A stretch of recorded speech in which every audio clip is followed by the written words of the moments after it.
நியாயாதிபதிகள் ஒருவர் தான் சிம்சோன்.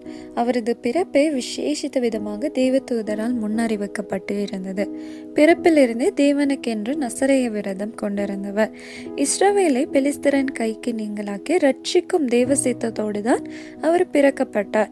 ஆனால் சிம்சோன் தனது பிறப்பின் நோக்கத்தை மற்றும் அதன் மகத்துவத்தை சிந்தியாத படிக்கு யாரை அழிக்கும் நோக்கத்தோடு அவர் உருவாக்கப்பட்டாரோ அந்த பெலிஸ்தியர் இடத்திலிருந்தே ஒரு பெண்ணை தனக்கு வாழ்க்கை துணையாக கொள்ள வேண்டும் என்று நினைத்தார்.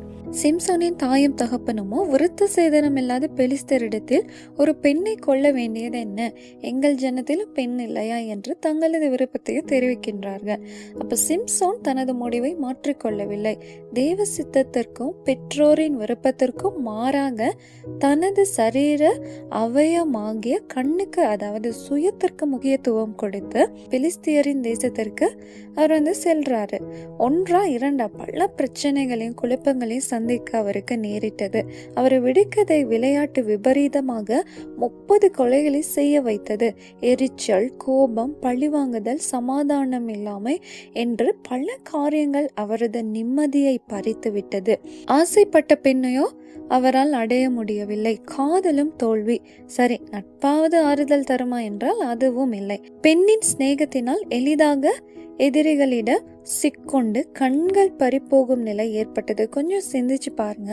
பெலிஸ்தியர் சிம்சோனுக்கு வலிக்க கூடாது அப்படின்னு சொல்லி மயக்க ஊசி போட்டா கண்களை பிடுங்கிருப்பார்கள். பெலிஸ்தியர் எதிரிகள்.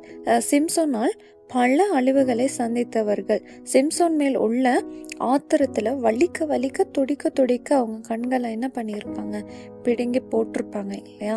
அப்போ தகப்பனை பரியாசம் பண்ணி தாயின் கட்டளையை அசட்டை பண்ணுகிற கண்ணை நதியின் காகங்கள் பிடுங்கும், கழுகின் குஞ்சுகள் தின்னும் அப்படின்னு நீதிமொழிகள் 30வது அதிகாரம் 17வது வசனத்துல பார்க்கிறது போல எந்த கண்களுக்கு முக்கியத்துவம் கொடுத்தாரோ அதே கண்கள் தேவ சித்தத்திற்கு மாறாக சுயமாய் தீர்மானித்தது நிமித்தம், பெற்றோரின் ஆலோசனையை அசட்டை பண்ணியது நிமித்தமும் கொடூரமாக பிடுங்கப்பட்டு ஏதோ ஒரு பறவைக்கோ விலங்குக்கோ உணவாகி இருக்கலாம் என்று கருதப்படுகிறது இல்லவா? எத்தனை பரிதாபமா இருக்கிறது யோசிச்சு பாருங்க.